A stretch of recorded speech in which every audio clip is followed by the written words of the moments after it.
1 करोड़ से ज्यादा लोगों को पक्का मकान दे दिया गया है। अगर मैं बात करूं आयुष्मान भारत की, तो 5 करोड़ 45 लाख लोगों को मोदी जी के आशीर्वाद से सालाना 5 लाख रुपए का हेल्थ कवर दिया गया है। 5 लाख रुपए का हेल्थ कवर उनके विकास के लिए, उनके स्वास्थ्य की चिंता के लिए यह एक बहुत बड़ा काम हुआ है। और मैं इसलिए आपको बताना चाहता हूं कि मैं प्रदेश में भी स्वास्थ्य मंत्री रहा, मैं देश का दूसरी बार स्वास्थ्य मंत्री हूं। 15 साल पहले, 10 साल पहले लोग मेरे पास आया करते थे, नड्डा जी इसको कैंसर हो गया है, इलाज के लिए पैसे नहीं है, अगर ये इलाज कराएगा तो इसका घर बिक जाएगा, अगर ये इलाज कराएगा तो इसका मकान बिक जाएगा, इसकी जमीन बिक जाएगी। कोई कहता था इसका बाईपास होना है, अगर ये बाईपास कराएगा तो इसका घर बिक जाएगा, इसके पास आर्थिक स्थिति नहीं है।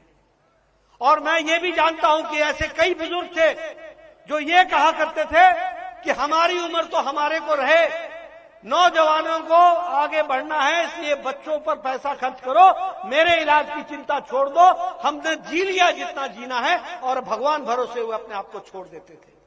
ऐसे लोगों को आज प्रधानमंत्री मोदी जी ने 62 करोड़ लोगों को, 1 करोड़ 40 लाख की जनसंख्या में 62 करोड़ लोग, और बिहार के 5 करोड़ 45 लाख लोगों को इसमें जोड़ा है, और 5 लाख रुपए का सालाना हेल्थ कवर दिया है ताकि वो गंभीर बीमारी का इलाज करा सके। ये परिवर्तन आया है। इस तरीके से देश को स्वस्थ बनाने का काम हम लोगों ने किया है।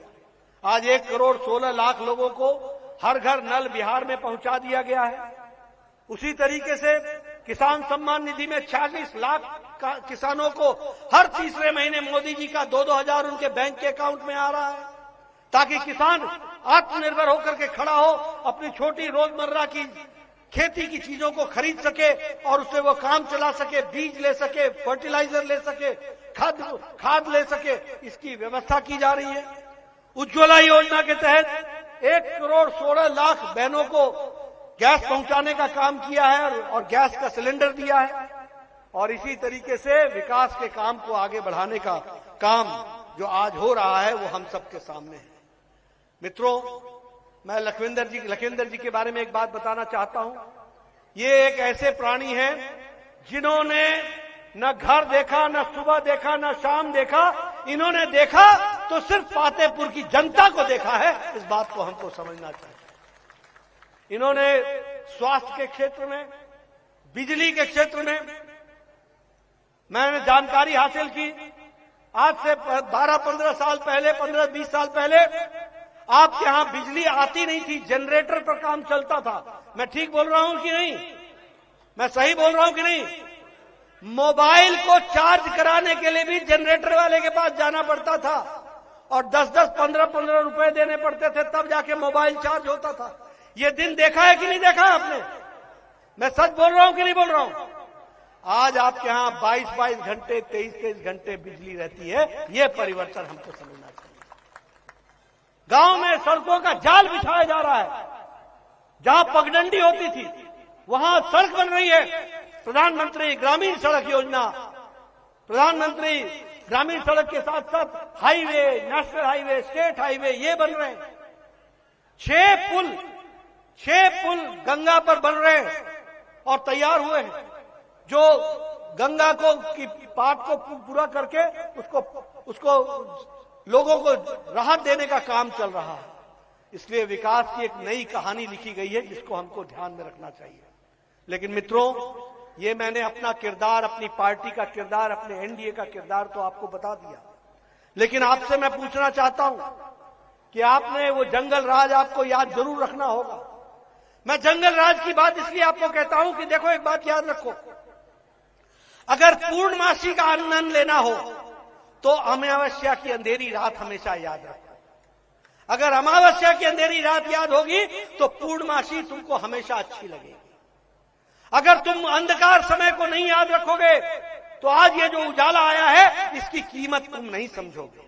और इसीलिए मैं आपको बताना चाहता हूं, उस जंगल राज को याद करो। मेरा बचपन गुजरा है बिहार में, मैंने वो दिन देखा है यहां पर भी आप लोग 4 बजे के बाद शाम को नहीं निकल सकते थे। क्या ये सच्चाई है कि नहीं है? बोलिए, सच्चाई है कि नहीं है? पटना जैसे शहर में भी लोग 5 बजे के बाद शाम को नहीं निकल सकते थे। अपहरण उद्योग बन गया था। डॉक्टरों को उठाओ और अपहरण का उद्योग चलाओ, व्यापारियों को पकड़ो और अपहरण करो और उद्योग चलाओ। फिरौती लेते थे 2-2, 3-3 करोड़ रुपए, 5-5 करोड़ रुपए। उद्योग का धंधा बन गया था। और सबसे दुख की बात यह है कि यह उद्योग का धंधा कहीं और से नहीं, उस समय के मुख्यमंत्री के निवास स्थान से चल रहा था।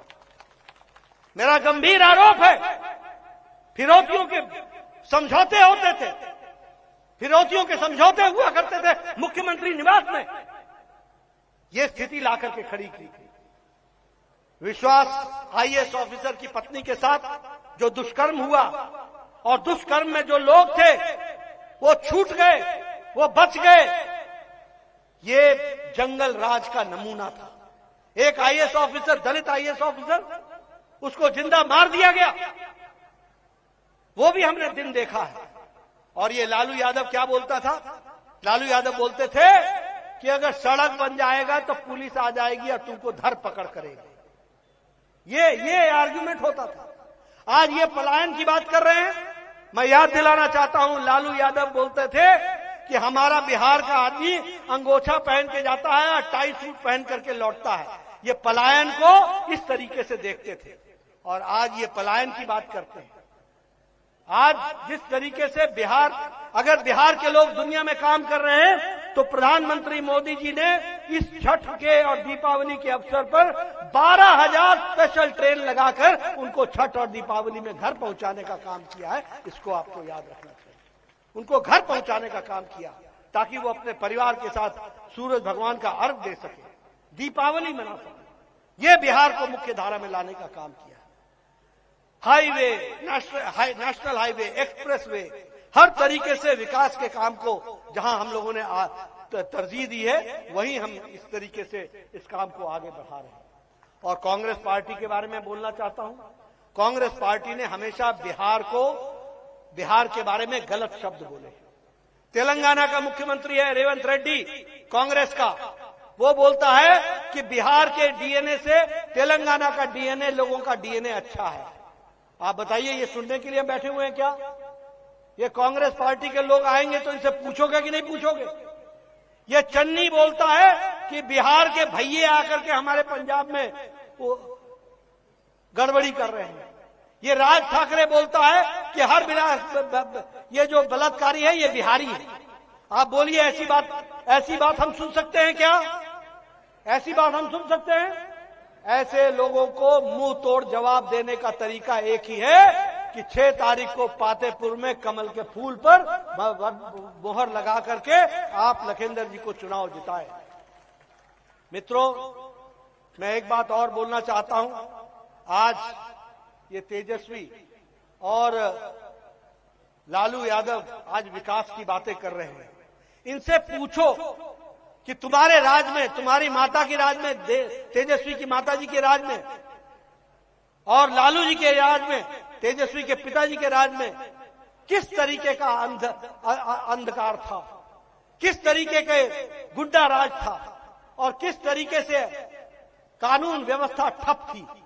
और एक बार भी आपने आज दिन तक माफी नहीं मांगी है। आज दिन तक नहीं माफी मांगी है। आप बताइए, ऐसे लोगों को माफ करोगे क्या? कभी माफ करेंगे आप? मैं आपसे निवेदन करना चाहता हूं कि ऐसे लोगों को, इनकी नीयत अभी भी बदली नहीं है। अगर ये आज शहाबुद्दीन के बेटे को टिकट देते हैं तो याद रखना, इनका जो सोच है वो गुंडों को प्रश्रय देने का सोच है। इससे ये बाहर नहीं है। ये उन्हीं के बीच के हैं। सत्ता अगर मिलती हो उनको तो वो दुरुपयोग ही करने वाले हैं और आपके हितों की रक्षा नहीं करके आपका अहित करने वाले हैं। इस बात को आप समझिए। इसलिए मैं बोल रहा हूं कि एनडीए को वोट देने का मतलब है, लखिंदर पासवान को वोट देने का मतलब है विकास, और विपक्ष को वोट देने का मतलब है अपना विनाश। ये बात स्पष्ट रूप से आप समझ लीजिए। और मैं एक निवेदन आपसे और करूंगा अंत में, मैं ज्यादा समय आपका नहीं लेना चाहता, लेकिन मैं एक निवेदन नौजवानों से करूंगा, क्योंकि आपको कल्पना नहीं होगी कि ये जंगल राज क्या था, ये अंधकार राज क्या था, ये गुंडा राज क्या था। 6 तारीख को वोट देने से पहले अपने माता पिता से पूछ लेना कि उन्होंने किस तरीके की जिंदगी लालू राज में गुजारी है। अपनी बड़ी बहन से पूछ लेना, अपनी चाची से पूछ लेना कि लालू राज में महिलाओं की क्या स्थिति थी और आज नीतीश कुमार के राज में किस तरीके से महिलाओं का विकास हो रहा है, इस बात को समझ लेना। और इसीलिए मैं आपको निवेदन करने आया हूं, यह चुनाव कोई लखिंदर पासवान का नहीं है, यह चुनाव आपके विकास का है, आपके हित का है, आपके भविष्य का है, इस बात को आप समझिए। और इसीलिए आप एनडीए के कैंडिडेट लखिंदर राणा जी को चुनाव जिताएं, यही निवेदन करना है। बहुत बहुत धन्यवाद। जय भारत, जय बिहार। बहुत बहुत आभार सर। अब मैं वैशाली जिला भारतीय जनता पार्टी उत्तरी के जिला अध्यक्ष श्री